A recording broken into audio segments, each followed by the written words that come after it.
All systems go. Clear for liftoff.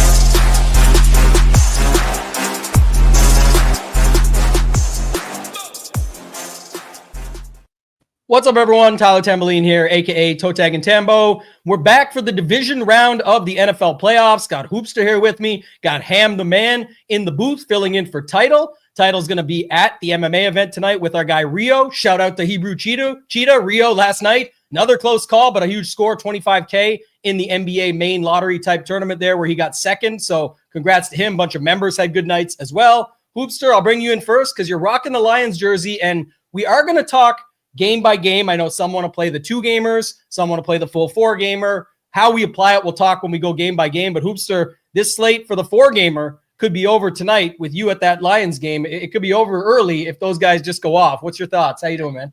Oh, yeah, obviously that's what I'm hoping for, and I'm hoping for it's on the Lions side. And, I mean, by the indication of Vegas, it could be the case. I mean, the Lions projected to score 32, which is a number I don't think you ever see. I mean, 4 full touchdowns, close to 5. Like, it's a big boy number. That total sitting at 55.5. So we'll talk through it, go game by game. I'm glad DraftKings went ahead and had the 4-game slate though on there, like you kind of mentioned, instead of the 2, makes it a little more interesting. FanDuel went with the 2 each day, but I just looked DraftKings tomorrow for the 2-game slate is 500,000 up top. So big boy slates, playoff football, nothing's better. It's going to be a lot of fun. Excited to talk through these games, and we're going to go game by game like you talked about. And we'll hit on all the relevant plays, roster construction, game theory, all that stuff as we talk through it. So very excited, playoff football, and of course, go Lions tonight. And we got the contrarian over here, Mr. Hamwich. He's going to be giving us all kinds of off the wall plays. So opportunity knocks, and he's in the booth for us today. We appreciate it. Ham, what's going on, my friend? How you doing? Yeah, what's going on? No little Jordan Humphrey calls for me today. I'll leave those to Hoop. He's not no longer. He's not going to be on this slate. There'll be a different. I know. We'll find a new one. We'll find a new one for today. We'll find a new one. Yeah, but shout out to my guy Hebrew. No, he and Title had a good one last night, celebrating that. Hebrew was all over it on the show yesterday. But yeah, this is playoff football. This is the good stuff. I think there are going to be some good games. I know we've got some 8-point spreads. But yeah, Hoops Lions are going to be rocking and rolling. I see Danny's in the chat, Hoop. So Danny's Vikes didn't quite get there. Hey, I mean, I shit on him early on. Unfortunately, I shit on his Vikings early on. It was just like a 15-week delay until they got fully exposed. And man, that's a tough ending for a team like that. I mean, just absolutely throttled down the stretch. And you think about it, it's just so crazy how 1 to 2 weeks can change everything for a team. There are teams in the NFL talking about trading for Kevin O'Connell, the head coach. They wanted to trade for the head coach, talking about Sam Darnold getting a $100 million contract. Just think about how much money those last 2 weeks cost Sam Darnold. It's just insane. Absolutely insane. It's just wild, man. I will say the NFL is absolutely insane. I bet you he still gets everything everybody thought he was getting. Yeah, very possible. The NFL will just pay people anything. So I wouldn't be surprised to see it. Shout out to Rod in first. And by the way, don't forget, we're going to do a live drawing on air today, right on this show. We are giving away the 555 Millimaker ticket. So anybody who gets in with code SHIP50, we extended this. So if you want to get in, this is a great weekend for it. You're going to get all the rest of the playoffs. This is your first month, all access with Shiptimizer, our optimizer, for $49 is what you get it for. That's cheaper than any of our single sport prices. You get the rest of the playoffs, Super Bowl. You're going to get MMA, huge UFC card tonight. The Title and Rio will be at. So it's a good time to get in, but we are going to be drawing for the winner from somebody that used that code over the last week. Go ahead, Ugo. Well, and still have a chance to get in the drawing because we haven't drawn yet. So we're doing it at the end for sure. You can get in. Yeah. If you get in now, you can get in. We're doing it live on the air. We'll see who the winner is. So All right, let's see. Yeah, this is a good call, actually, from Gary. We usually save the fun stuff till the end, but I do want to know this. You go to a lot of games. What's the record of you attending these? Very, very good. The only loss I've endured in the last 2 seasons, and that's the only thing that really matters is the last couple seasons, and I've gone to a lot of games, is the Thanksgiving Day game against the Packers last year. So I got, I think 6-1 over the last 2 seasons, 7-1, which I guess isn't all that surprising. Well, I hit some road games though too. I hit New Orleans last year. They won. I hit Arizona this year. The Lions won. So I don't know. In the last 2 seasons, I think 7-1, 8-1. I'll get the official record. I'm gonna think through this and get the official record. But the only loss for sure in the last 2 seasons is the Packers Thanksgiving Day last season. Yeah, that's nice to know. Sean got the jokes. That's a good one. I will say, though, I know a lot of members watch this show. We did send out an email. We can only do what we can do. We try and always get ahead of things with you guys out there. But if you didn't check your email, we did send one out. Make sure you check that out if you're a member at SHIPIT Nation already. So, all right, let's look at this here, Hoop, and take it in. The grand scheme overview, let's talk the 4 games because that's, people can apply it back. We will go game by game, but just looking at the 4-gamer for 2 seconds because that's got the milli makers. That's what we're giving away the ticket for. I said it to you off the top. The Lions-Commanders game is going to get a ton of ownership. The pricing is off. You can talk about that. Like, it's just bad pricing for the slate. But anything else you see with that or outside of that for the whole slate, for the slate as a whole, I should say? Well, I think the one thing we know for sure is where the ownership's going on the slate. And like you talked about, it's the Washington and Detroit Lions game. The total sitting around 56. A lot of it is on the Lions side. Their projected score 32. But, when we specifically get to that game, I mean, I have some takes. I think it will probably surprise some people. So I don't want to give that away. But, for DFS purposes, the ownership's going to this game. And DK did no favors in regards to the ownership with the pricing. Like, the Lions guys should be substantially more expensive, I think, than the rest of the field at each respective price or each position. That's just simply not the case. Like, Jahmyr Gibbs should be the highest highest price running back on the slate, and he's not.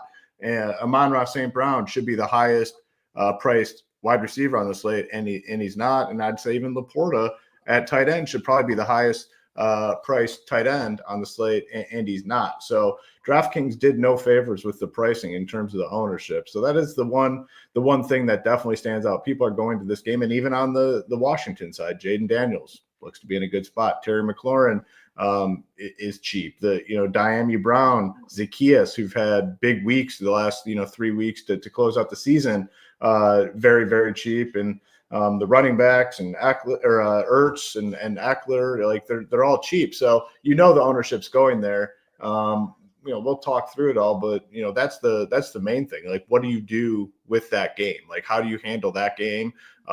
Is the most important part of this slate, and it's going to open up opportunities, leverage opportunities, in the other games at the various positions based on the fact that we just know big ownership's going to that game. So that to me is definitely the main point here. And we have weather too as well. We'll talk about it. I know Title is our resident weather guy, and he's not here today, but I have the weather ready to roll whenever you want to dive into that. Ham, you better have the props up too when we go game by game. So if Ham got the props and Hoop got the weather for our guy Title, I'll handle the hosting here. But Ham, give us some different thoughts because I think everyone knows about that game, and we are going to go game by game here in a second. But just outside of that game, if you weren't going there or if you were just using pieces of that, what else do you see on this slate from those other 3 games if people are applying it over the 4-game slate? Yeah, I mean, I think like Hoop said, I think a lot of people are going to go to Gibbs, and rightfully so. I would say to that, to be my contrarian self, was you got Montgomery coming back. That's going to eat into him a little bit. On top of the fact the two running backs priced higher than him, all they did was put up 330 yards and 199 yards in the same these same matchups a little bit ago. So I think Henry's in a great spot in Buffalo. It's going to be cold. They're going to want to ground and pound. I think Barkley's in a great spot as well. So I think it's we saw the same spread in the Vikings-Lions game in Week 18, right? It was 56 or whatever it was. It bottomed out. This one could very well do the same thing. I don't know if it will, but I like these high-end running backs, and then get different with these cheaper wide receivers. Yeah. All right. Let's hop into it then. Hoop, talk about that weather for a second, because that's the other factor. Usually late in the season, the number one focus we talk about, even on the main slates before we get to the playoffs, is about the weather at these places. Do we just focus on the dome games? Can we do anything like that? And again, this all leads back to the same spot. So what weather are you seeing here? What else do you notice with it? So obviously the one game where you don't need to worry about the weather is the Lions game in a dome, nice and comfortable. And that's the only way my ass is going to do a game in January inside a dome. You would not be able to pay me enough to go to this game if it was outdoors in, a 15-degree temperature with wind. So that's the one thing that we can, take care of right out of the gate. Don't need to worry about the weather in Detroit. It's going to be perfect, ideal conditions. The Kansas City game is kind of what you would expect, cold. A little bit breezy, does not really change anything. But I will say Houston is a dome team going to KC. It's going to be a tough spot for Houston. So we'll talk about that, obviously. And it's more than just the weather, obviously, in regards to why it's a tough spot. But the one game for sure that I think weather does impact some decision-making is that Philadelphia game. And it looks like it could be snowing all throughout the game and accumulation, which – is pretty big. Again, the Rams are a dome team traveling to Philadelphia. It's a really tough spot for them. It's going to be cold and snow that could accumulate on the field and as the game goes on with wind. So that's definitely the game that I think weather will be impacted the most impactful. And then Buffalo, it's pretty much what you'd expect in Buffalo. Cold, chance of snow. It's basically every single Buffalo game we've seen outdoors for the last forever, basically. So nothing really there. The biggest takeaway though for sure is Philadelphia, chance of snow with accumulation on the field and windy. Yeah, when we get to the games, we'll talk about it again just in case it comes up. But let's start, Hoop, with the Chiefs at home versus the Texans. Pricing, essentially using for the 4-game slate. But again, if people can apply all these thoughts and maybe if you make comparisons to on the 2-game slate versus on the 4, if we think about it throughout. But start us off, Hoop, Chiefs at home versus the Texans. The chat was already talking about it too. It's not never Mahomes is literally only on main slates. I know everyone rides that and brings it in. You're definitely playing Mahomes on a 2 or a 4-game slate. If you're not, you don't have to. I'm just saying, but yeah. I am definitely considering playing Mahomes when it's smaller slates. You don't need to play him on these main ones. And to be honest, Josh Allen has turned into more of never Allen than never Mahomes the way this season has gone again last week involving 7 or 8 pass catchers. It's really hard to pin down what he's going to do. So go ahead, Hoop, start with the Chiefs.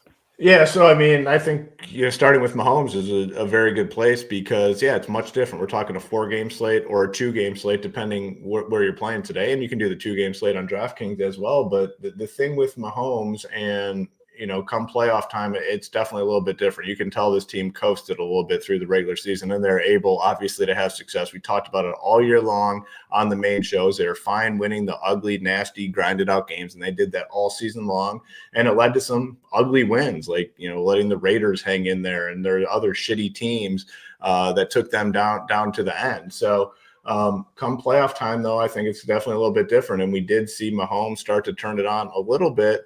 And that kind of did coincide when he kind of got the offense back to full health. I mean, he's got 2 running backs now, Pacheco and Hunt, who they're basically they already came out and said they're going to split carries or maybe ride the hot hand, whatever it is. But he got all his pass catchers now. Worthy has looked phenomenal.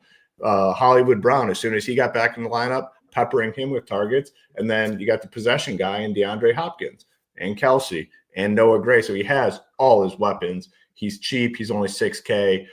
This is not like the regular season 12-game, 10-game slate. I think you definitely have to consider Mahomes here today. And if you don't, I think you're doing a disservice. The price is good, has all his weapons. All his weapons are cheap. I mean, pricing is obviously very soft, but man, you can stack Mahomes with a couple guys and get all the studs on the slate. And you can do it in different ways, obviously, too. So I think it's a really good spot for the Kansas City offense here today, Mahomes. The only spot, though, that I'm not all that interested on the KC side is the running backs. I don't know what Ham's take is, but I'm kind of leaning into what he said. These high end, the Derrick Henrys, the Saquon Barkleys. I know those guys have the potential to get all the work today, all the work. And there's other guys on the slate that I think could get all the work or majority of the work. And 2 guys splitting, I'm not all that interested in. So I'm going to be really leaning into the passing attack for the Chiefs. Early on in the week, I kind of was trying to talk myself into making the case for the Texans to kind of hang in this game. But as the week went on, I got further away from that. I just don't know if I see it here. The Chiefs are at full strength, defense, offense, everything. I'm kind of now going back to my original take when the playoffs started, where I wouldn't be surprised if the Chiefs just, make another run here. I mean, they're at full strength. I think they absolutely dominate Houston today. I tried making the case, like I said, early on in the week in my head, like mentally, like, man, their defense played good last week, blah, blah. Then I thought about it. The only reason they had the success last week against a much worse Chargers team is because of that defense. Like, the offense was not moving at all in the first half. They did get Nico Collins that touchdown at the end of the first half, but the offense, man, still did not look good to me. The only hope I think for the Houston Texans is if we see Stroud continue to do what he did in the second half of that game, starting to take off a little bit on the ground. He has to be mobile. He has to be willing to take off. We saw it at the end of the first half, and then we saw a little bit more of it in the second half. If he stands back there like a statue and tries to be just a passing quarterback, they're going to get absolutely destroyed today. So I think the only hope for the Texans, if Stroud gets it going on the ground a little bit, and I'm not confident we see that. Mixon, yeah, I mean, he was fine, but it was, again, second half when they started to pour it on against the Chargers. First half, he was not looking all that good, and he did not look good down the stretch. So I don't really love Mixon today. Nico Collins always has, 12 to 15 target upside. So I am interested in him, but I think I prefer other high-end wide receivers over him, but I will include him. Dalton Schultz is probably my favorite, which I guess is going to come to nobody's surprise that I'm going to endorse Dalton Schultz, but Dalton Schultz is definitely my favorite part of the Texans offense. Super, super cheap. I think he has a direct path here to a lot of targets in this game, only 3,300. I'm good with him. But I guess, the main takeaway for me in this game is I wanted to try to make a case for the Texans, but I'm struggling here. And it's Nico Collins. I'll probably be underweight on Nico. I'm good with Schultz, and I'm considering even fading Joe Mixon on this slate because he's going to get ownership, and I think it's just a really, really bad spot for him and really this entire offense. So DFS-wise, definitely in on the Chiefs passing stuff. I want exposure to everyone, even DeAndre Hopkins. Like, he's the one I think that gets a little overlooked here today. People are going to want to go to Travis Kelce. They're going to want to go to Worthy. I think Hollywood Brown gets ownership. I am going to make sure I get a little bit of Hopkins as well today. So that's definitely my favorite part of this game, DFS-wise, the Chiefs passing attack. And then on the Texans side, Dalton Schultz would be my favorite play. One thing I forgot about with game by game is how long-winded these breakdowns are. I feel like Hoop literally broke down every single position for a long time there. So, Ham, anything you disagree with, you're the contrarian on here, anything that you would go against what Hoop said and make your case for that, because I think Hoop did a great job breaking down each spot and how it affects both slates, etc. I'll add one thing that I think was missed that I just will bring up for the overall, but anything you disagree with or anything different, you have a spin on there. Yeah. No offense, but a lot of different takes. One I do. Dalton Schultz, great. Why you're here, buddy? That's why that's why we welcome you to the show. I know you said disagree, but Dalton Schultz is a great play. No Kate Stover. Someone mentioned that in the chat as well. So and he caught a touchdown pass against them last time out and was really, that's how you beat the Chiefs, is over the middle of the field. So a couple things. One, I think Mahomes. I have no interest in Mahomes today. It's never Mahomes, even in this isn't a showdown slate. This isn't a 2-game slate for the most part. This is a 4-game slate, and we got 8 quarterbacks. I think there's 6 and maybe 5 better choices than Mahomes. No Mahomes for me, so that's one area I disagree with. I do like Schultz. Then I think this Texans defense. I mean, like Hoop said, if this Texans team has any chance of winning, it's not going to be outscoring the Chiefs. It's going to be getting a defensive touchdown like they did last week. Hoop said it. They got destroyed last week. They were getting killed in the first half, and the Chargers just couldn't finish it. They were up 6-0. Should have been like 21-0. So Texans defense, they got some really good edge rushers, Will Anderson, Danielle Hunter. Then they got some really good guys in the secondary that they're going to have to get a pick six, a strip sack, something like that. No interest in the offense for the Texans outside of Dalton Schultz. Mixon's beat up. But if you did want to get contrarian, if you build a game script, I don't hate the Texans D as a contrarian play. And then Hoop said it as well. The Chiefs defense fully locked and loaded. Chris Jones is healthy. The one thing I would say, they haven't played a real game since Christmas. I think that was in Pittsburgh because they set out the next week. And then they had the bye week. So it's, we're going on a month. I don't know. These guys are pros, but just something to think about that they've been off for an extremely long time. Yeah, Chiefs are going to walk into the AFC Championship again, just like they always do. That's my take on this one. So usually don't have that much confidence in it, but I'm definitely interested even more in Mahomes now that Ham's off him. He told me a bunch of things like Caleb Williams is horrible the week that he drops 35 and all these different quarterback takes that I have. I'm never on Mahomes. You know this. I think there's tons of different ways you can get unique with this game. Mahomes, all 3 wide receivers, Worthy, Brown, and Hopkins. You can put in Kelsey if you want. Don't forget, they don't really use Kelsey until they do. And when they do, it's the playoffs at home. This is a great spot for Kelsey. I like him here. Schultz on the other side, who you mentioned. The defense thing is interesting because I'll have a mix of both. I love the Chiefs D, as does everybody. If you want to flip it in your non-Mahomes lineups and things like that, you can still play like a Hollywood Brown versus the Texans D. You can have a Travis Kelsey grab 9 for 80 and be okay, but that doesn't really hurt the Texans D. So I think the Texans D being opposite the Chiefs D at much lower ownership and huge savings, $1,100 less. It's not really that you need the money as much as just getting different on this slate. That's kind of the only interest, Schultz and Texans on that side. But I like the Mahomes side. And the last thing I was going to mention is late swap.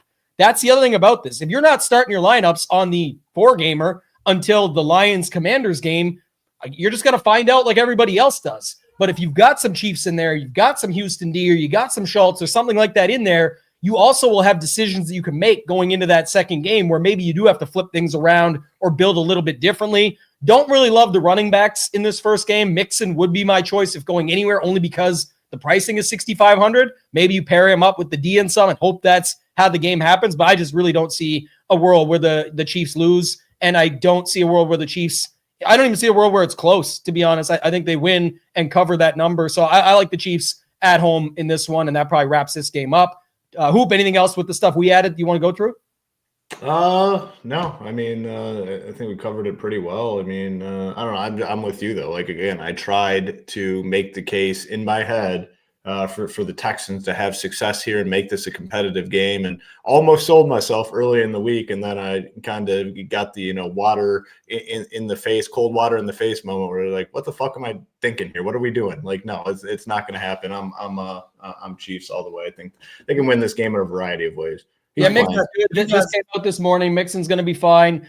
This is true. Ham just went off on this and said that's why he would have interest in it. But also, don't forget, this is not even like a thing. Everyone takes the wrong way. But when they're rushing at him, first of all, Worthy, Brown, Hopkins, all those dudes, Kelsey, they all catch the short passes. Even a guy like Pacheco or Hunt or someone there can catch that. Also, there'll be face masks. There'll be drag Mahomes down. We got to get him back up with a yellow flag and drag him up a few yards and get that first down. So there'll be lots of stuff going on with that edge rush. Don't you worry about that. I think it's a good contrarian play, especially in that $25 milli maker, to get some teams in there where you got the Tex. Because if the Texans D goes off early, then you can really feel good about moving on to this next game. Good segue into it because you already got something that not many people have, but everybody's hoping on the Commanders Lions. So it's a good spot to be in if you're going to that second game and using late swap to your advantage.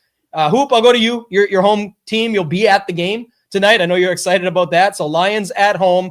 And you said you were saving some takes. So I'm interested to hear sort of the breakdown on, that first, and then maybe we'll go to Ham and get his thoughts on the Commanders side too. Yeah, I mean, in terms of the game, like overall, I don't know the best way to say this, but I feel much better about the Chiefs just easily taking care of business today than the Lions just easily taking care of business. And it's probably a little weird to hear that from me, obviously a big Lions fan, but this game does scare me a little bit. Like, I think Washington can have success here, like offensively. I think Washington can hang in this game. I think Washington can potentially win this game. You think back to the Lions down the stretch, and their defense was terrible. I mean, just giving it up down the stretch for sure.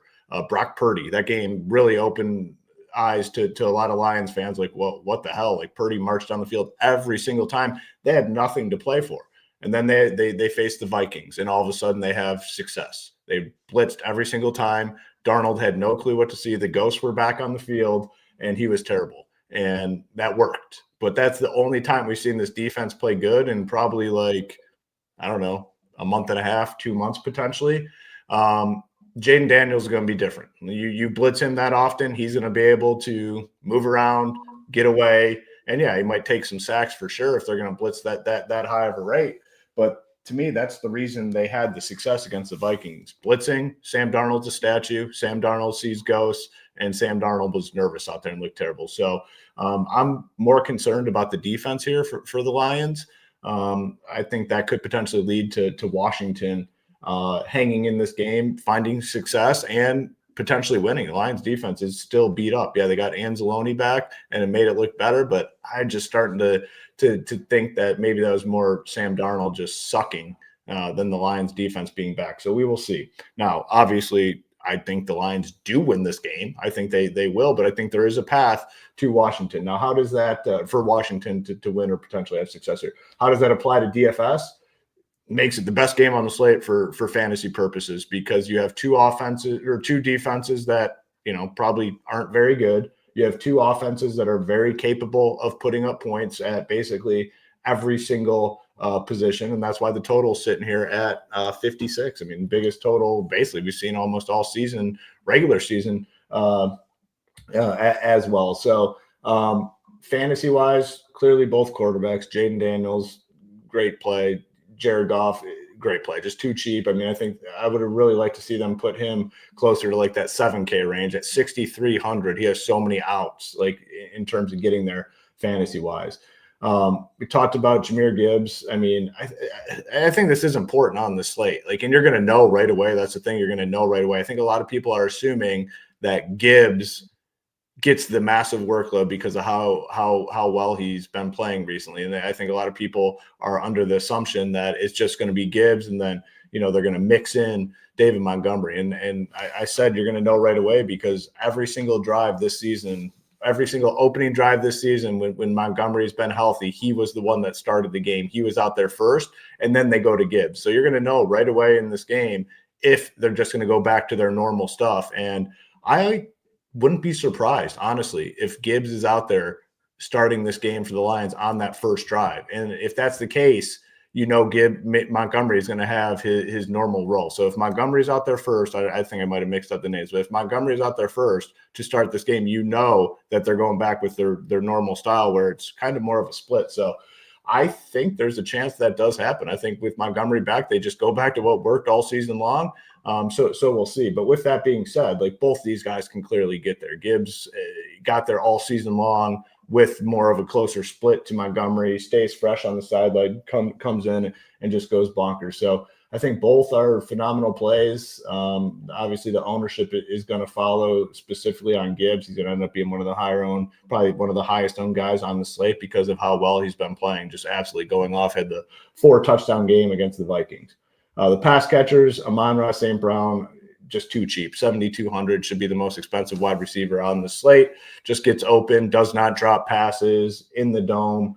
Great play. Jameson Williams is the one guy on this offense that's coming in. I wouldn't say low owned, but I think lower owned than he should be. Like, he's kind of coming in around 18 to 20. I don't know if we've updated things. Let me just pull it up real quick, because I do want to be specific about this number. We're showing so we're showing like 13. I think that's even lower. And if that is the case, that's great, because, man, I think he's a phenomenal play. He should easily be up there in terms of ownership with all the top guys on the slate. So I think he's the one guy on the Lions offense where it gives you an opportunity to get not different, but get a lower owned option compared to the other guys. It's tough with dudes like Tim Patrick. He's got to beat out some guys that are going to get opportunities specifically on the other side, like De'Ami Brown, who we'll talk about, and Zacchaeus as well. So I don't know. It makes it tough to play guys like Tim Patrick, Cleve Raymond, and then Sam Laporta, just way too cheap, kind of getting back into that role that we've seen all season long, or what we saw last year, where getting the 7 to 8 targets and making the most of the opportunity. So Lions offense clearly in a really good spot, projected to score 32 points. Washington side, like I said, I expect this offense to have success. And again, I think it's going to be the reason that they do probably hang in this game, because they're going to be able to have success offensively. And it starts with Jaden Daniels, who's looked phenomenal, does not look like a rookie. He's played so well, so much upside, really interested in him. Brian Robinson is the one guy in this offense I don't have a ton of interest in. I think if we get into this back and forth high scoring type game, he's the guy I think that takes the back seat. And Eckler was the guy that they were using last week, kind of down the stretch, and cost me $100,000 in the draft or FanDuel contest. So I prefer Eckler over Robinson. McLaurin looks just way too cheap to me. Perfect guy, like boomer bust type stuff. He can absolutely go off, nuke a slate. He did it again last week. He's done it multiple times this season. 6,300, too cheap. I know De'Ami Brown and Zacchaeus played equal snaps last week, but man, when De'Ami Brown was in the game, like Jaden Daniels was trying to get him the ball. I think he had the 5 for 70 and scored the touchdown. He was looking to him a ton. Could it flip back to Zacchaeus? Yeah, maybe. But man, when a young quarterback starts to get some chemistry with a guy, I just feel like they don't go away from that. So I want De'Ami Brown. I am going to play Zacchaeus as well, but Brown over Zacchaeus for me. And then Zach Ertz, not showing a ton of ownership at tight end. And he's another guy that developed a good connection with Zach Ertz down the stretch. I think he's a phenomenal play. So a ton of plays. Projected score 56 in this game. That's the total in this one. So we should see some points. Very high scoring. I know I've talked a lot. I'll let you guys hop in. Usually not my style. It's like we could just leave Tambo. Just let him. Yeah, this guy got it. This man said, "Look, Hoop's excited. Never heard him talk. This is perfect." So I'm putting the streak on the line, though, Hoop. I will say 5-0. The Jacobs touchdown, by the way, that prop hit last time. He got in. I got it for today, and it's a Tambo teaser. We're busting out the teaser. Okay. It's the Chiefs. All you need is 6 points because the other side works better. Chiefs and Commanders. You get the 14.5 and you get the 2.5 on the Chiefs. So it's the Chiefs 2.5 and the Commanders. Tambo teasers. Could be a new Tambo segment. teasers to put the 5-0 streak on the line here, riding it hot. This is going to be the one. I think it's what you said. I think it makes it even better for DFS, the fact that the Commanders are going to be able to stay in this thing and keep it close. So it's going to go back and forth. But I think this is where I'll differ, and then I'll kick it to Ham. But just 1 second here, because it was here. Seems crazy to play Gibbs and Montgomery, but Monty Pep seems crazy not to play these two together on short slates. These prices are so bad on Gibbs and Montgomery, and I don't care that one guy's back and the other guy's not. They could drop 50 DraftKings points out of these two is nothing today on this slate in this game with that spread at home in this spot. It is very possible for 50. They're like 12 or 13K. Combined like that. If you're not doing that, you're doing it wrong somewhere. Like you should definitely, you don't have to do it in your only line. I wouldn't exclude it. Like, I mean, do you actively want to do it? Like, you don't have to. You could in FanDuel. Like, I know we're kind of more focused on DK. FanDuel has done a good job pricing all season. I will say that they dropped the ball on this one, and David Montgomery is 4,000, the minimum price over on FanDuel. That's insane. So yeah, I mean, just noting that for sure. The other thing someone talked about, how much is too much in a game stack. I got lineups with Goff, Gibbs, Montgomery, Amon-Ra, Jameson Williams, Laporta, and somebody from the other side. Like that's what you're doing in this spot. You have to be willing. That's, I think, the biggest thing about this game, and then I'll kick it to you, Ham, is that people are going to question a lot of things as if they're this or that, when the answer is all of it or both. Like, is it Gibbs or Montgomery? In some, you'll pick one. In others, you can play both. Is it Laporta that's just too cheap? Or is it Ertz for $200 less on the other side at probably low to no ownership versus him? Great little way to pivot, but also you're allowed to play two tight ends and mix it up that way. And then it's also going to be people that are like, oh man, I went crazy on this game. I got 3 guys from Detroit and I put 2 from Washington. And you're like, buddy, there's people that have 8 people from this game with 1 defense from somewhere else. Like you can get passed by pretty quick with that as well. And the prices are almost like you're feeding a family of 4. Usually I'm talking about a combo pack, maybe a little nugget pack with some fries. On this slate, you're getting the 9-piece, you're getting the 8-piece, 10-piece meal because they're all going to combo up at those low prices. Just wherever the points go on a team like Detroit, the way it's priced is embarrassing. That all those points are just going to rack up. So unless they don't put up points, then I would jam the under on one of the biggest team totals we've seen all season at 32. If you don't think they're putting up points, then I don't know what else to tell you. So that's kind of where it stands. Bet the under on 32, but you are going to be picking up points off all of these guys, and they're all going to start to stack up. And again, if you play the Chiefs early on or somebody from the Texans side or the D, whatever you like, and it goes against you, that's when you can start to flip it and say maybe you do the same thing with Jaden Daniels on the other side and stack him up instead on a 2-gamer or on the 4-gamer. Maybe you got to move off this game and take a look at the Ravens-Bills, which we'll get to later. So quick few takes there, Ham, but I'll kick it over to you. Your thoughts or anything you agree or disagree with on this one? Yeah, I mean, Hoop said it great. It's like if you don't think that Sam Darnold's a ghost, just go check Hoop's Twitter feed because he lets you know all the time. But no, Jaden Daniels is gonna run. If they're blitzing like that, he's gonna run like crazy. De'Ami Brown hooked Hoop up last week. I'm with him on that. Love me some De'Ami Brown. Terry McLaurin, 10 targets last week. Theoretically, they're going to be playing from behind, right? Lions going to score 4.5 touchdowns, almost 5 touchdowns. So, I mean, with the bad weather, with bad weather in 3 of the other games, why not just go, not, have 6 dudes, 7 dudes in your lineups on a couple teams, right? Not necessarily single entry, but I think it's going to be high scoring. I think back to the Bills-Lions game when you had a mobile quarterback that had multiple pieces in Josh Allen. Jaden Daniels can do a lot of the same things with his legs, with his arms. So I think this game's going to be popular. Amon-Ra's a great play, and Gibbs is a great play in my opinion too. And I like Jaden Daniels and Goff better than Mahomes. Like both of those guys better than Mahomes. Okay.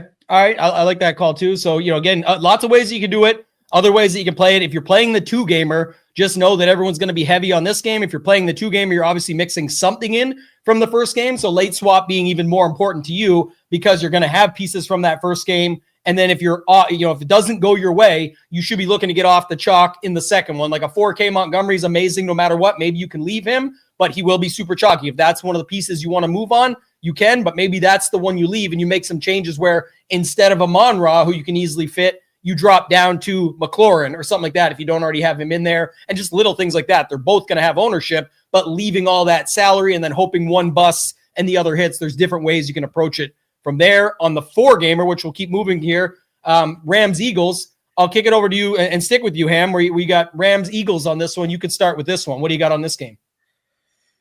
Yeah, another rematch. Should be a good game. I mean, Saquon Barkley, really like him, especially in a snow game, right? We've seen Jalen Hurts, A.J. Brown, obviously the book and everything, Devontae Smith. They haven't really been hitting on all cylinders.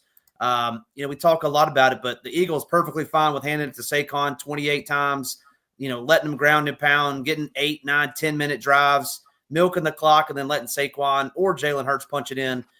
So really like Saquon this game would be my favorite play. And then really like Puka Nacua on the other side. I think in these games, even when these teams played before, when the chips are down, they want to get Puka the ball, whether it's end arounds, whether it's short slip screens, whether it's over the middle. So really like Puka Nacua. Looks like Tyler Higbee's going to play in this one. He was, balling last game out until he got hurt. Interested to hear y'all's take on Higbee. But I think he's in the player pool for certain. But it's Nacua for me. It's Saquon Barkley for me. And then that's really it. I think Eagles defense might be fine. Not playing either quarterback, but have a ton of interest in Saquon. Yeah, I like the little combo of the Barkley Eagles D if they get ahead here and just run it that way. I also, for whatever reason, for the 4-gamer specifically, I like this Jalen Hurts stack where you can just go, even if you want to play Hurts at 6,800, I think you could even play him with Barkley. Like it's 15K for those two. And that's sort of the whole goal line. You're probably getting one of them scoring the touchdown, whether it's the tush push or Barkley. He can throw it to Barkley. He can take it in that way. You could see a bunch of different action there. And then, of course, if you wanted to leverage Barkley, you could go Jalen Hurts, A.J. Brown, Devonta Smith, only 5,600. Dallas Goedert at 3,900. I guess, does he have a Q tag still, or what are we waiting on with him? Do you know? Yeah, I think he's playing. He didn't practice on Wednesday or Thursday because of an illness, but the next day he was back out there and they said he's good to go. Yeah. So I'll kick it over to you with that, Hoop. I mean, I think there's something here, but it's, going to be probably more just the ground with Barkley and then Nacua on the other side. Your thoughts on the Rams at the Eagles? Yeah, I think I'm pretty much aligned with Ham on this one. I am not super interested in either quarterback. I mean, it's a very bad spot, I think, for the Rams offense. Traveling to Philadelphia. This Philadelphia defense has been very, very good down the stretch, like very good. And I'm just going to lean into that side of things, like the Saquon Philly defense type thing, and hope that's the game. And if you are, building a lot of teams and you are light on this game, like I think what you definitely need to do is make sure you're overweight substantially on Saquon Barkley and just hope it's him, because he is the guy that, just pairs perfectly with that sort of game script. Eagles defense playing well, shutting down the Rams, and like Ham said, just giving it to him like 28 times. I think we could see that tomorrow or in this game. And I really, really hope that's the case. I really hope it, because that's how I'm playing it. Just really tough for me to get to A.J. Brown. I mean, I get the squeaky wheel narrative and all that, reading the book on the sidelines, but man, you got to sacrifice some big boys up top, ownership on guys like Puka, ownership on guys like Amon-Ra St. Brown. to get to A.J. Brown. I don't think I want to do that. So he's a guy that I'm not very interested in. I don't mind the price tag on Devonta Smith. I'll have some of him. I think the 5,600 price tag is good, and I'll just hope that it is him over A.J. Brown. But I do like both these tight ends. Dallas Goedert, I think, is great. I think he's definitely my favorite pass catcher on the Eagles side.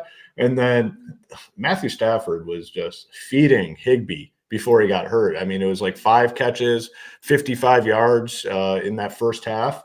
And then he went out, and this is perfect game for, a tight end in the weather where, it's going to snow, maybe some shorter stuff over the middle of the field. So I'm very interested in Higbee. There's a lot of solid tight ends on the slate, so he's definitely going to go overlooked.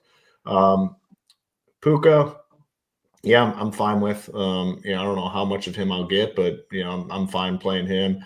Kyron Williams, not a ton of interest. So, for this game, I really want it to be Eagles winning 21-7, and the touchdowns coming from Saquon. That's how my teams will be built for this slate for this game.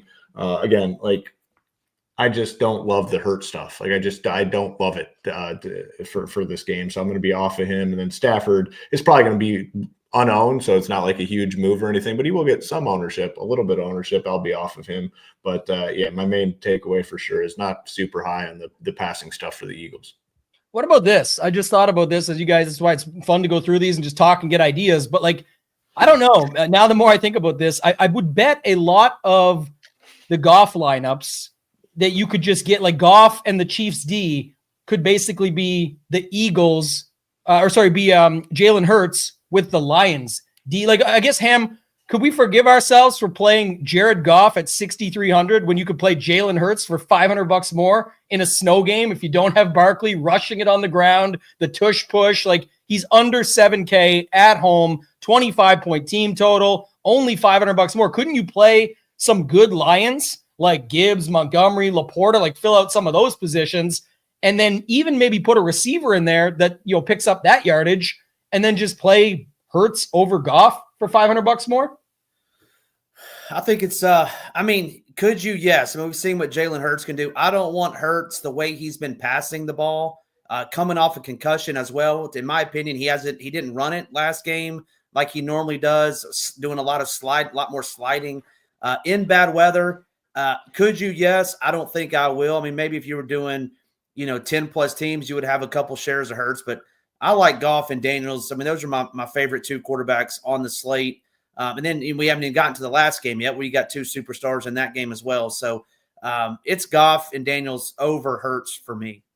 All right. Take us into this last game then. You just mentioned it. We got the Ravens at the Bills after that game. So Hoop will go through it. I'll go through it. We'll take this last game. After that game, we'll do the live draw for the 555 ticket after we wrap things up. But Ham, I'll stay with you. Ravens at the Bills. What do you got? Yeah, obviously this is going to be the marquee game of the weekend. Should be a really good game. The quarterback that wins this game is going to be held as, the next big thing. The loser is going to be, can't get it done in the playoff type thing. You're going to hear that narrative. But, looking forward to this game. Someone said in the chat, the Bills had a bunch of guys hurt. For the most part, everybody's healthy. I know Zay Flowers is a little bit banged up. Obviously they're all banged up this late in the season. But, Lamar Jackson, Josh Allen can both get it done with their legs. We saw Josh Allen last week. You said it, just spraying it around. What I saw with him early, though, when the game was still close, he was running it. We're going to see these quarterbacks running it. Lamar was running it early last week against the Steelers. This is going to be a game that's going to be close throughout. I love both of these quarterbacks using their legs. I don't think you necessarily need to pair them with – you maybe want to pair them with one, but I don't think you need to pair them with 2, 3 like we would a Goff or somebody like that. So like both of these quarterbacks – Derrick Henry would be the only running back that I like out of this game, and he is 8K. James Cook's been playing really well, but, I talk about it all the time. They want to get Ray Davis some carries. They want to get Ty Johnson some carries, some catches out of the backfield. And at $6,700 against this Ravens rush defense, no thank you there for me. And then on the receiver side, I think yesterday Harbaugh said that Zay Flowers was doubtful but still had a chance. So obviously wait and see what he's going to do. But Khalil Shakir at 5,000, really good possession receiver. The way to beat this Ravens defense is through the air. Very, very terrible early part of the season. They did get better as the year went along. But if you want to beat this Ravens team, it's not rushing the football. It's passing it, quick, short passes to Shakir. Let him do his thing across the middle. Short slip screens, like they do with Puka in L.A. I'm not saying he is Puka, but that's how you get him the ball. Amari Cooper was non-existent last week. Keon Coleman. There's just so many receivers that you talked about earlier, Tambo, but it's Shakir for me. Bateman would be the receiver that I would go with on the other side. They didn't really have to pass it much. He did score a touchdown. I do think they'll have to pass it more in this game. And then, I was listening to Hoop last week. You got Mark Andrews at the tight end position. He just catches a touchdown pass every single week. It feels like, I think, 9, 10, 11, a bunch of touchdowns on the season. Mark Andrews squarely in play at 4,500. And then, lastly, on the defenses, I don't really have any interest in either one of these defenses. Interested to hear y'all's take on that. But I think this game will be back and forth, and I think there's other defenses I'd rather go to than these two.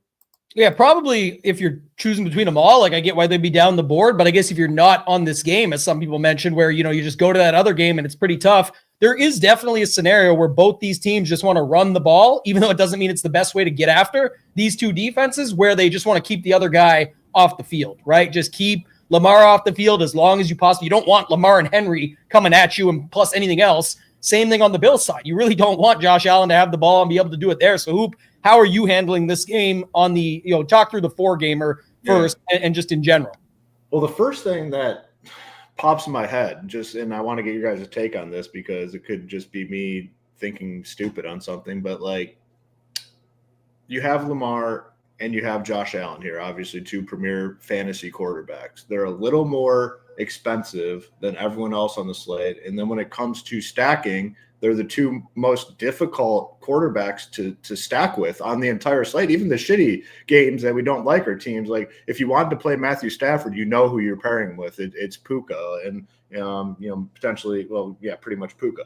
If you're stacking CJ Stroud, who no one wants to stack with, you're going to stack him with Nico. Is there a chance they're a little more expensive? It's difficult to pair them with their pass catchers, that these guys go a little bit overlooked and lower owned than anyone's projecting on the main slate. Do you guys think that's potentially true? Yeah, nobody really wants to play guys naked either. It's not common to do so. And when people are doing it, they're not going to want to overstack it, because if they're overstacking, it's going to be Washington, Detroit. And some will get there, you'll see Lamar, Bateman, Andrews likely, sure, something like that, but not enough to matter. So I agree with you for sure. Yeah, so I guess that's the one thing that I immediately go to is I think these quarterbacks have a chance to go potentially not overlooked, but they're going to potentially lower owned than anyone's projecting, I guess is the way I like to put it. So if that's the case, man, I want to have Lamar. I want to have Josh Allen. With Lamar, there are options. Bateman's the clear wide receiver one. Like Ham said, they did not need to pass it last week, so they really didn't. He caught the touchdown. That was it. Mark Andrews been catching touchdowns. We've been riding it back into the regular season. We've been all over the Mark Andrews touchdown stuff into the regular season. He's a solid option, then likely as well. But with Josh Allen, it is very difficult. It's definitely Shakir. If there's one wide receiver, he wants to get it to Shakir, but Shakir almost has to do it with volume. It's almost a volume based. You almost need him to get 7 for 80 or something like that. And maybe it'd be a low scoring wide receiver slate. And then if he finds a touchdown, then obviously you're probably very fortunate and lucky at that point, because he's just not a big touchdown guy. So it is very difficult. And they're mixing in all these wide receivers. Mac Hollins is on the field. I don't know the exact number. I wish Title was here because he dives into that shit. He was on the field, it seemed like almost every play, and they never pass him the ball. So he's out there for blocking and things like that. They mixed in Cooper a little bit. They mixed in Curtis Samuel, who had the one big play. We talked about on the show that one of the shitters for the Bills was going to, have a big play. It was Curtis Samuel, not Amari Cooper. I thought it was going to be Amari. It was Curtis Samuel, but one of them got there. Coleman, these guys are just out there exercising. So it makes it very difficult. Even Kincaid, just not a lot of volume. And you saw it out of the gate. With Josh Allen. Again, Ham mentioned this, and it's a good call. They wanted to just run it with Josh Allen, design runs, which we didn't see in the regular season. But with all that being said, I want to be over on these quarterbacks because I think the field is going to find it hard to build Lamar Jackson and Josh Allen team. So I want to be over on those guys. I think Derrick Henry, again, coming in lower owned than Barkley, lower owned than Jahmyr Gibbs, they are going to try. And if it works, and someone posted it, I think it's really good comment. Ross posted it. Like this game probably does come down to, can the Bills stop Derrick Henry from running the ball? Because that's what the Ravens are going to want to do. They're going to try to pound it with Derrick Henry. If it works, they're going to continue to pound it with Derrick Henry the entire game. So I do agree with that statement. And, Henry's coming in. I think it could be even more substantial than we're showing, substantially lower owned than Gibbs and Barkley. I want to be on Derrick Henry. And the one thing is, well, this is the last game of the slate. We always kind of talk about it for MLB purposes, where people kind of like getting their action in early. They want to load up early on. And people are going to be loading up early on the Lions and Washington game. So I think this game as a whole has the potential to be a little lower owned than it should be. So the quarterbacks, Derrick Henry, some Bateman. I definitely are going to continue to be overweight on Andrews, likely. But the pass catchers on the Bills side, it's very difficult. Shakir, Kincaid, and it's just dart throws with those other guys. In order to, in my eyes, for like Keon Coleman or Cooper or Curtis Samuel to be the guy you need, you're going to need a very low scoring position. You need wide receiver to be very low scoring, and those guys to get like a long touchdown, and that potentially be good enough. So it is tough. I don't think you need to pair Josh Allen with anyone if you don't want to. Like I'm fine. That's the only quarterback on the slate where I'm fine not pairing them with anyone. It's Josh Allen. The hope is he scores a couple touchdowns on the ground, passes one in, and the guy doesn't go off. So main takeaway from this game, I think it has a chance to be lower owned than it should be, specifically the quarterbacks, Lamar, Josh Allen. Want to have an overweight stance on Derrick Henry because they're going to want to pound it with him. If it works, they're going to continue to pound it with him. And I want to continue to ride those Baltimore tight ends, Andrews and Likely. A couple other ads. Sorry, go ahead, Ham. You go ahead. I was just going to say, what about just pairing Lamar and Derrick and saying they get 300 yards rushing and 3 touchdowns and no receivers? I mean, I think you could do that. Good with that, yeah.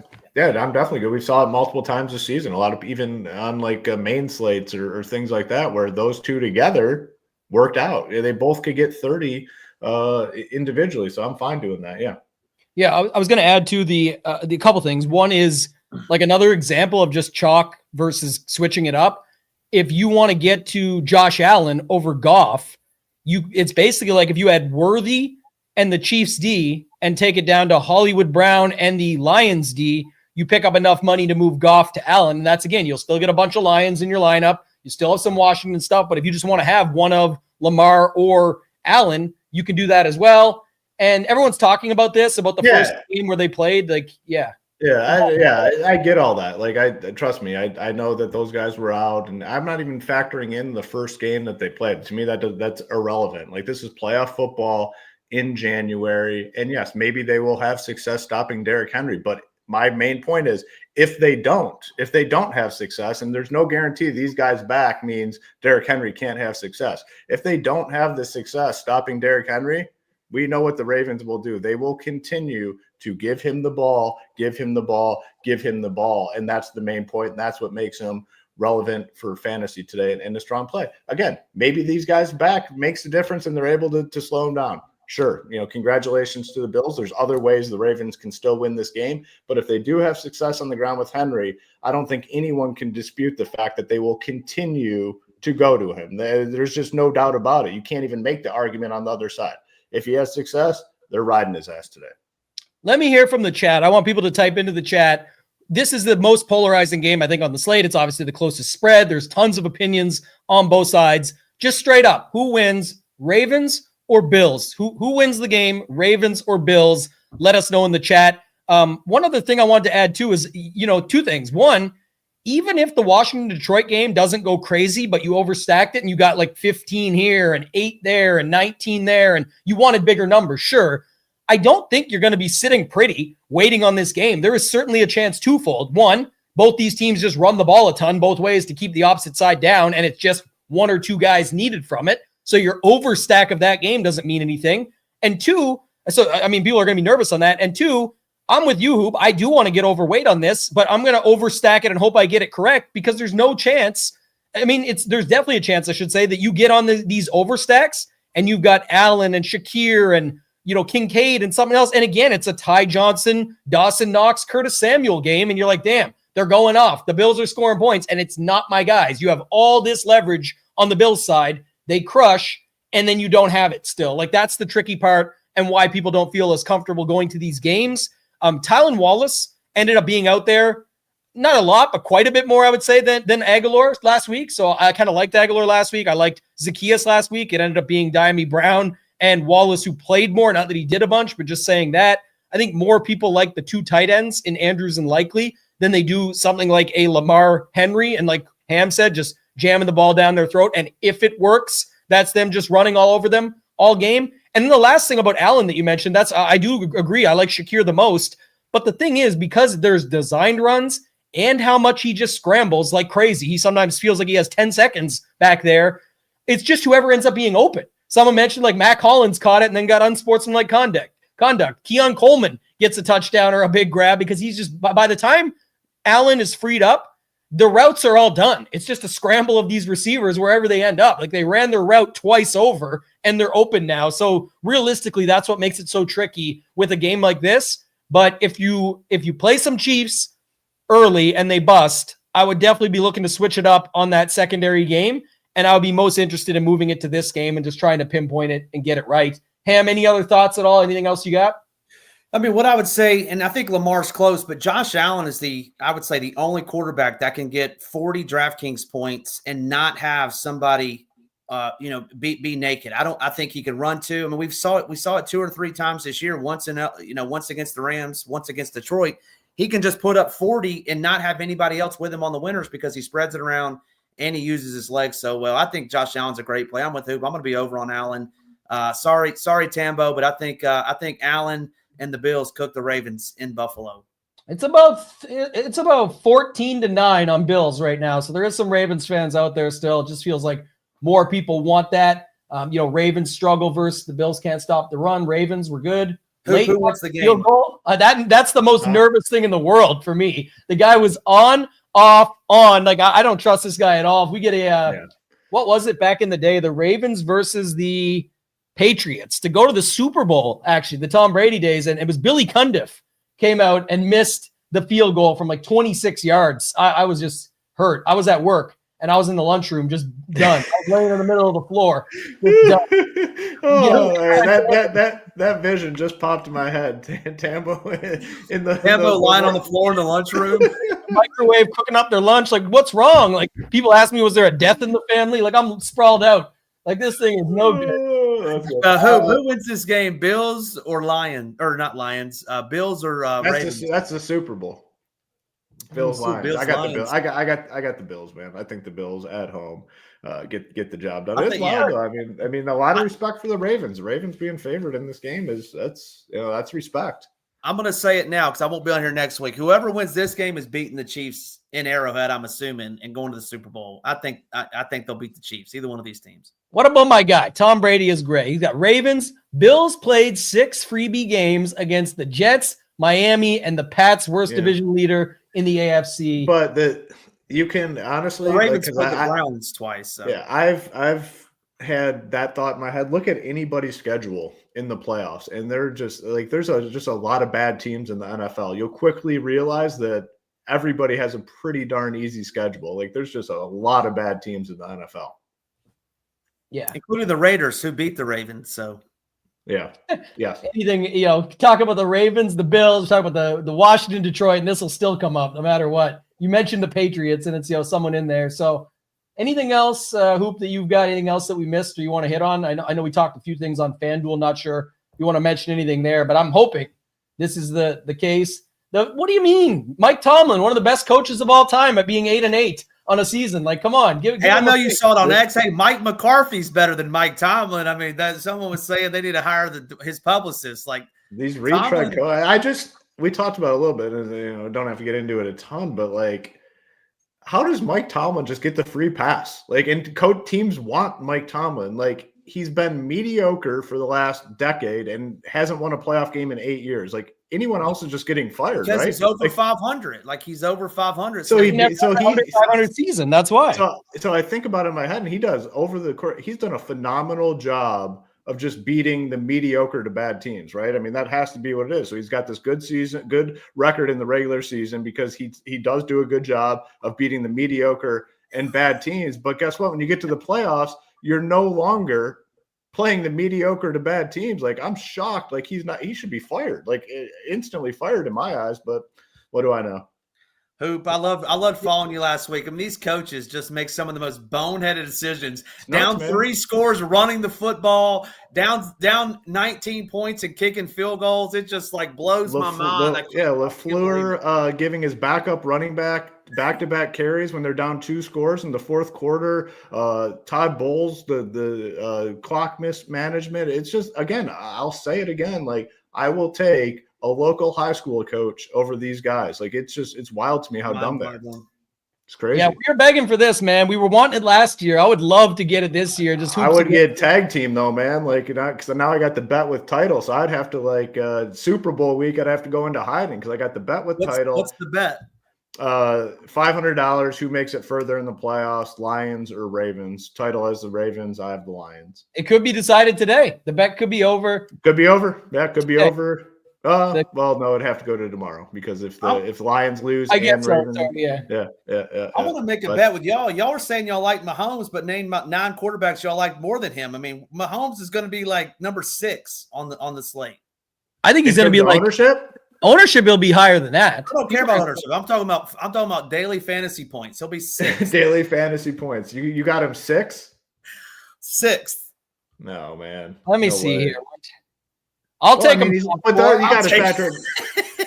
He's only $6K though. I mean, the pricing does matter a little bit here. He's substantially cheaper. I'll take him top 4. He won't be on the winner. I'll say that he won't be on the 555 milli winner. Tambo, okay. So go ahead and lock him into every single one of your teams. That's last time you told me that. Caleb Williams was on the 555 milli maker winner after you shit on that. But he's not my main guy today, and I had Caleb Williams that day, so that's that. But what was I just going to say that Hoop mentioned? Bonus bet. Add on to the bet. Yeah, I'll lock that in with the title when he gets back. Dust every fan in title's house. Hey, I can't pay you the $500, but I'll come to your house and dust your fan for you. Hoop will pay $1,000 before he goes to his house and dust his fan, even if the flights were covered. So it has nothing to do with that. I was going to say though, Hoop, anytime I have any fear of my team being the one that's going to get the job done, usually they crush. And you're over there saying like, today I'm the most nervous about the Lions I've ever been. It's just because where they're at in the season. They probably come out. I'm not sold that the defense is fixed because they shut down Sam Darnold and the ghost that he's seeing on the field, I guess is my main point. Like, I still think there's some issues with this defense, and running quarterbacks against the Lions scare me a little bit because it just introduces especially when your defense is beat up. Running quarterback, they just bring a different dynamic to the game. So I don't know. I'm legit nervous. I wish they were playing the Bucs instead. All right, let's do this. Get your food takes in for Hoop. We're at the end. We still got to do the draw for the 555 ticket. So anybody who wants to ask any food questions to Hoop, maybe Ham can bring some new ones to the table. I think we've already done ham officially, and I think Hoop was in. He's ham greater than turkey if choosing. But before we get to the food takes and have some fun at the end here, you could throw some other questions in there too. Maybe we'll get to something interesting. Let's do the draw, and I got a system for it for the 555 ticket. So Ham, I need you to pick a number between 1 and 3. Any number 1 and 3. Let's go 3. All right, 1 second, Hoop. Get to page 3. All right, on page 3 news. Hoopster, I need a number between 1 and 12. 1 and 12. Okay. I'll get that's how many it goes on this page. 4. 4. All right. 2, 3, 4. And so the winner is Eddie Urdiaga. We had some new signups on throughout the show, and this is what it shook out to. So Nutty Squid 44 is the email, maybe the DFS name too, but Eddie Urdiaga, probably Urdiaga. Eddie Urdiaga.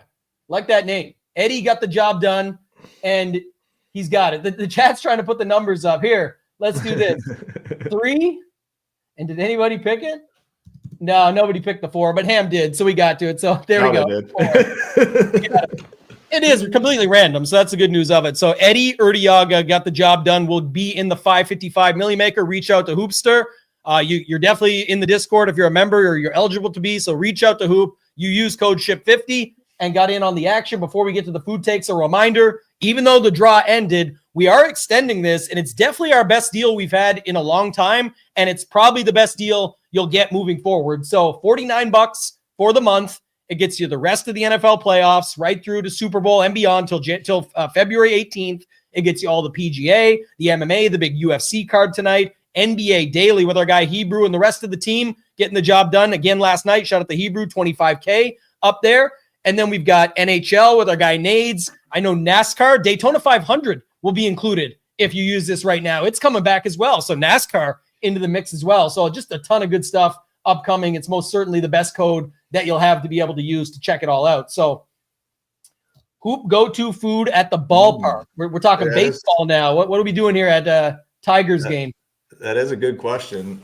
You guys know I hate hot dogs, so I would either get an Italian sausage or nachos. One of those two. Nachos or Italian sausage. Isn't Italian sausage and a hot dog the same thing? No, I mean, maybe I just hate hot dogs. I don't mind Italian sausages, but I hate hot dogs. Hot dogs, least favorite food by far. Least favorite food. Not even close. Would you take fish food over or fish sticks? Over fish food. Yeah, fish. Yeah, for sure. Oh, fish sticks are terrible. I like this one. Shout out to our guy Beetlebane. Do you like cranberry? I said this about Thanksgiving. You know, my Thanksgiving takes are different than everybody's, but I will say this. I don't even know why this gets served. Like they put it on the table. It's one of the only I don't see anybody touching it. Why is this not eaten any other time throughout the year? This is terrible. What do you do with cranberry? I'm good with cranberry sauce, to be honest with you. I don't mind cranberries, like vodka cranberry, anything like that. I'm good with cranberry stuff. So I will. It's not like a preferred food. Like, all right. Is not cranberry sauce. I've had many a drink. I'm talking about sitting there putting some cranberry jelly. It's like cranberry's good for your dietary tract. Or something. I'm not opposed to it. I guess is the answer to the question. I would dabble if it was. What is who got the what is the bladder stuff? Isn't it good for like a certain cranberry juices? Yeah, it's good for your urinary tract. Urinary tract. Yeah, I'm not a doctor. We know who's got a clean urinary tract. He goes about 17 times. Exactly. Clean that shit out. Yep. Ham, real quick. Were you in on the cranberry sauce? No, don't do cranberry sauce. I do green bean casserole though. It has to have those little onion straws on top though. Make it good. Oh, he's gonna make people hungry out there. Dabbling little. He's the Salt Bay with the units that he's put. I got him in little units on there. He said. What about you, Hoop? Green bean casserole? Hell no. I hate green beans. I think green beans are disgusting. Absolutely disgusting. This is another one because if there was no fries to pick from. And you got to have a soup or a salad. I cannot see Hoop sitting there, Hoop Soup, sitting there hipping his little Hoop Soup. But what are you doing with soup? Yeah, I kind of giving this one away. I mean, I'm a huge salad guy. Like probably 3 days a week, I ate a salad for lunch. Like big into the salad. So definitely do this then. What's a soup if any? Is there any soups you hate? Yeah. And is there any soups that you love? I'm good with most soups. I really like the broccoli cheddar soup, like from Panera. That's definitely something I like. Yeah, that's definitely a go-to. But like anything like I don't like tomato soup. Obviously, I think tomato soup is disgusting. I don't like tomatoes, so that should come to nobody's surprise. But yeah, I'll say no tomato soup. But definitely like broccoli cheddar. That's a solid one. What about you, Ham? Any soups in or out? Yeah, chicken tortilla, chicken enchilada, something like that. I like. The broccoli cheddar from Panera, man, that's a good soup right there. That's a good call by Hoop. What about this, Ham? Do you like miso soup? I do not eat miso soup. I like miso soup. That's good. Good. What about salsa? Hoop, you don't do salsa? No. Oh, the people think this is funny so I like the taste of salsa, but I don't like the stuff in it. So you guys are gonna laugh at this one. This will get a good chat reaction because my wife loves salsa. She loves it. So I'll dip the chip in and just get some of the liquid on the chip and then just pull it out. Yeah, just straight up and eat it. Make sure none of the shit gets on it. Yeah, you see people doing that at a party and shit, though. This is a common thing, I think. Okay. Where people you see them do, and that's how you know the movement. They have to do like a quick swoop. They've already got the motion down where you do like the dip and pull, And then you see them like, oh, fuck, I got some onion on there. And they do a little tapper. And you're like, oh, I see what you're doing over there. Playing around in the food. Full grown adults, too, just trying to get sauce only. Yeah, that's so who doesn't like the Tostito Scoops chips with that sauce? No, you got to have the flat because actually, yeah. I mean, sometimes even with the flat chips, they're a little curved and you might get something. So you got to make sure it's a two-step process. You got to make sure you get a very flat chip and you got to make sure it's like you're coming straight down. You got to be perpendicular right in there, right out. What about but who's going to the chip bowl first, finding the right chip, and then doing the dip thing, and someone's behind him with a multi-grain scoop being like, buddy, get out the way here. I'm coming in. Like, just give me a grab. I'll pick up all the extras. Let me get in there. What's the one you starred? Over under on Hoops Consupt, 12.5 beers, 1.5 shots tonight. What do we think? What is the over under on that? So that's probably a pretty fair number, I'd say, because I am going down early. Gonna get some dinner before, watch that first game somewhere. So we're talking an 8-hour window. Yeah, that's right. Yeah, it's probably pretty fair. I mean, potentially over. I'm looking to get into something tonight, so potentially over. And the thing is, whether they win or lose, it's likely to go up and go over. So exactly. I've been betting on the over. If they lose, he's pissed. Have another drink, keep it going, change your mind. If they win, he's celebrating. So good call from Gary. What else do we got? Hoops the sauce guy. He turns his steak into beef jerky.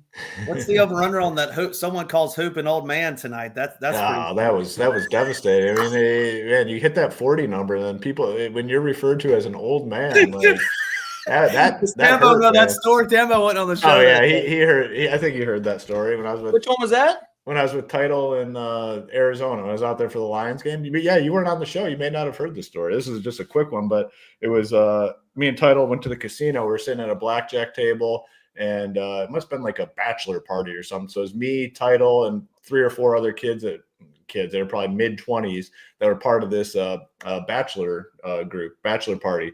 So we're sitting there, obviously drinking, having a good time, and these kids were just idiots, just playing so stupid. And I somehow was like winning at the time. So this kid had like 50 or like 70, he had 2 or 3 green chips left. And he was on the opposite side of the table. And like he reaches across, he goes, I'm just putting this on with the old man's bet. And I'm looking around. I'm like, where's the old man? I'm like looking. I'm seeing if there's like some old timer like sitting next to me. And there was another kid part of this bachelor party. I was like, you talking to me? He goes, yeah. I want to put my bet with. At that point, he was like trying to be nice. I want to put my bet with you. I said, I'm the old man. And then Title he nudged me. He goes, well, you're definitely the oldest person at this table by about like 10 to 15 years. I was like, yeah, that's true. But I wouldn't classify myself as an old man. Just crushed him. Yeah. Did you answer this before? I think you did. What was the sauce again? So yeah, honey barbecue. Yeah, for sure. It's honey barbecue. What do you got with that one, Ham? Yeah. Garlic Parmesan, honey bee, honey barbecue is good. We got to have ranch though to dip it in. Yeah, that's good. Solid. What about this? If you're picking a fry, curly fry or waffle fry? Definitely curly. I'm not big on the waffle fries, to be honest with you. I'm definitely waffles too potatoy. Yeah, that's the one thing I hate about Chick-fil-A. Chick-fil-A is great in all aspects, but like I don't like the waffle fries, man. It's not. I don't think they're very good. You got to go to Chick-fil-A for the sandwich and then drive over to McDonald's for the fries or something, and just double down and get a. You ever do that? You go to like one place for the burger, one place for the fries, and then go to Dairy Queen. It really makes you feel like shit about. I've done it, and it makes you feel like shit, man. Like going to multiple fast food places to get the meal right. Like I've done it, and if you have kids, you definitely probably have done it because they're all so picky and want different things. But it does hurt a little bit when you roll into multiple fast food establishments for the same meal.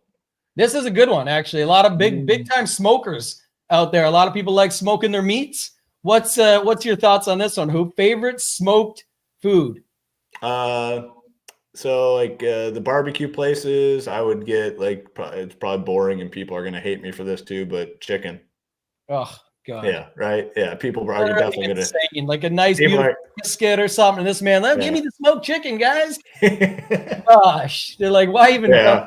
But it is good too. I won't lie. It just wouldn't be like a top 3. But the barbecue places are all about the sauces, though, right? Like everyone likes like the individual sauces, and to me, the meat all tastes pretty similar. So I wouldn't know like a brisket or whatever the other options are. By the way, That goes with the turkey dinner take. There is no turkey dinner restaurants that like it's not easy just to go buy a turkey dinner, but people don't. I know there's people that love smoking. Don't get me wrong. There's literally super fans. Tons of people smoke meats, but a lot of people love going to eat at barbecue places because the smoking's been done by somebody else that has their job to do it, and that's why it's more accessible. And they go just get their smoked meats that way. Like a lot of people go to smoked barbecue restaurants. And did you have a favorite one, Ham? A smoked food? Yeah, it's got to be brisket. There's no other choice. Same. We were on that one. What you got here? I will say this is a phenomenal combination. Like if you're going to do something like go to multiple stops, like I love this move because I by far think McDonald's fries are the best fries out there. McFlurry, you can't go wrong with McFlurry. And then Jersey Mike subs are really, really good. So this is a very solid combo from Philly Phantom. This is a very bad combo. Nobody better be doing this, especially not around here. Like double dip. You double dip the chicken. If it's your own dip, yeah, get yourself a little bowl. Hoop's over there draining out the onions and the tomatoes from the salsa and dredging it into one thing, and then dipping in his own bowl. Go ahead, but don't be double dipping at the party. That's the key. What was the answer to this one? Is there a? Well, I think like the main thing, people like the Coney dog stuff. You saw it when you were here. Like everyone, like the Coney thing is really big. People are like very passionate about like the Conies and stuff like that. So I'd definitely say like the Conies. It would be hard to sell people on Detroit style pizza, but I honestly won't lie, it was delicious, especially that Buddy's place. Right? Buddy's is legit, man. And you're going and you don't go to Buddy's, you messed up. It was good.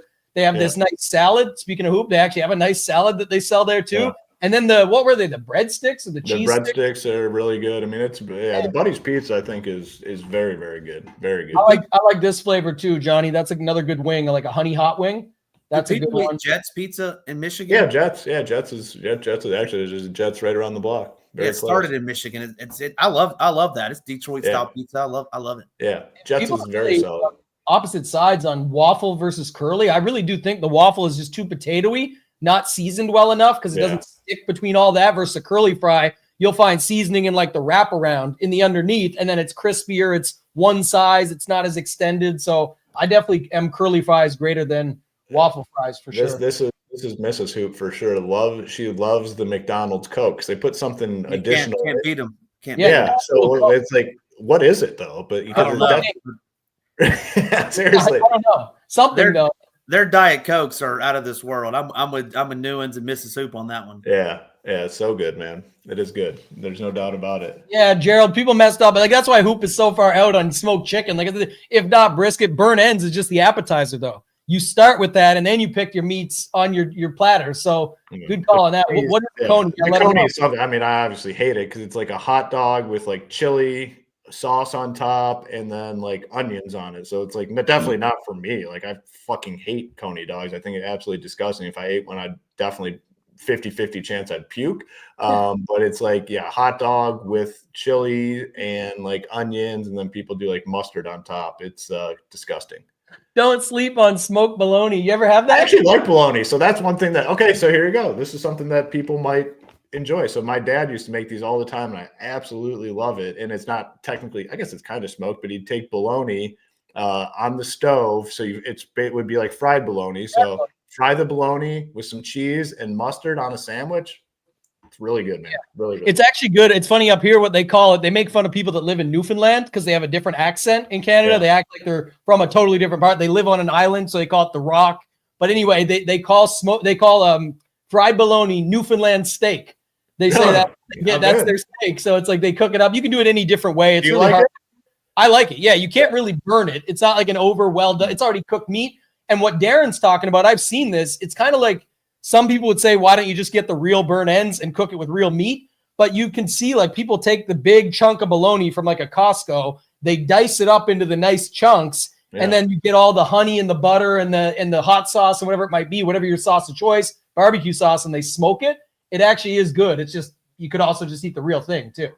Yeah, no, I'm in with that. Shawarmas I think are phenomenal. I really like chicken shawarmas, but the one thing I hate on the shawarma is garlic sauce. I don't know what you guys. Oh, I love garlic sauce. Come on. I think garlic sauce is disgusting. So what I've been doing with the shawarmas, which people will again probably shit on me for, is no garlic sauce and get ranch on the side. Oh my god! I don't even know what a shawarma is. It's like an Arabic food, but it's all in one little wrap. So it's like chicken, rice, pickles, and they do like the garlic sauce on top. But the reason I hate garlic sauce is you just taste it in your mouth forever. I hate that. Yeah, this is funny. It's exactly made from noses and anus. Shout out to Tom Brady. It is just a sliced hot dog though, like they said, but it is a $5 sandwich. It's different. That is good to know because I hate hot dogs and I like bologna, but I guess when you look at it, it seems pretty similar. And this is how it all started, Josh. If you ever missed the first segment of this, it obviously dwindles down. We lose, 50, 80, 100 people eventually. But this guy, like Gavin knows, this guy doesn't like anything. Jeez. Or he makes. I just said I like shawarmas. He makes it worse. Yeah, exactly. You like shawarmas, then you put ranch on it instead of garlic sauce. Garlic sauce, by the way, you can dip fries in that. If you get a curly fry with seasoning salt on the side, and some good shawarma places do this. Doesn't matter the cut of the fry, just not waffle, but it'd be straight cut or curly. They put nice seasoning salt on it. You can put it into the shawarma and make it custom that way, or you can just dip the fries in the garlic sauce, and it's absolutely delicious. I don't see any other ones. Ham, did you have anything to add? Did you have any polarizing food takes that you haven't been on for this segment yet? So anything you want to add before we get out of here? No. You know our favorite restaurant. No, Asian food. Yeah. So. Yeah, I like. Yeah, Hoop. He talked a little bit about that, didn't we? Hoop? Did we talk about sushi? I'm just the basic sushi guy. I'm just the California roll type of person, which I'm sure is like looked down upon in the sushi space. What about chicken parm, Hoop? You a chicken parm guy? Yeah, but the issue I run into with chicken parm is the red sauce. Like I get the acid reflux with the red sauce. I mean, I like chicken. I will sacrifice the pain for a good chicken parm. I do like chicken parm.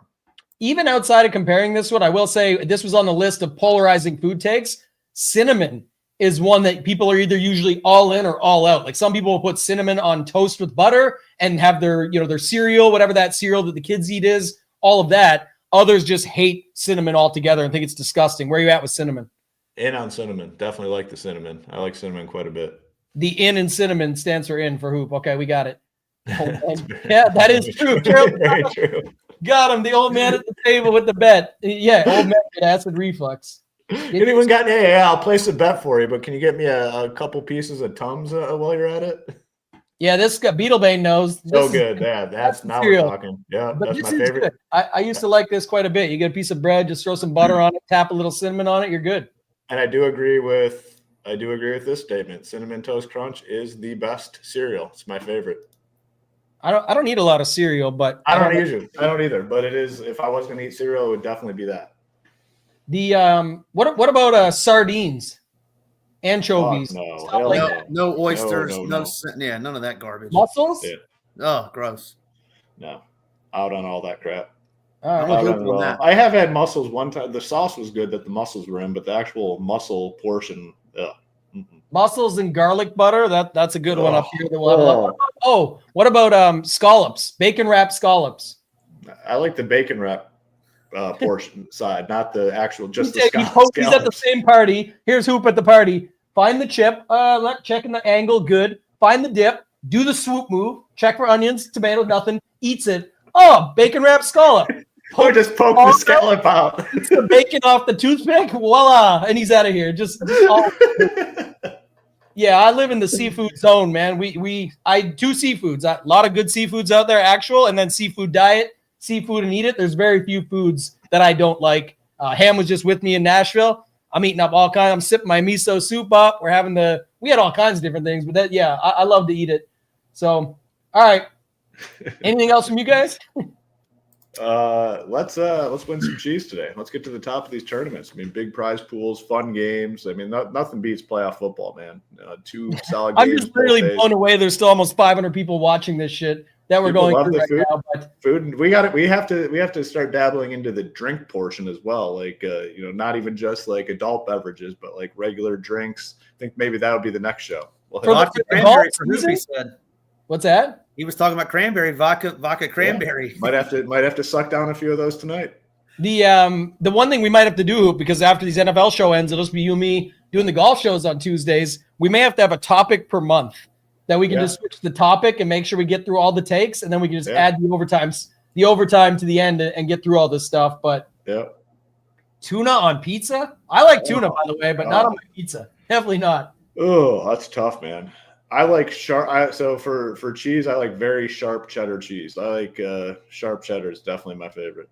Look how excited! But I'm not that's one area I'm not picky. I love almost all forms of cheese, like blue cheese, all that stuff. So I'm good with just about anything cheese wise. Yeah, it's always good to find out more about people. I think that's the interesting part of it. But the best, like Hoop just said that, like it was such a good take. He's like, oh yeah, sharp cheddar cheese, man.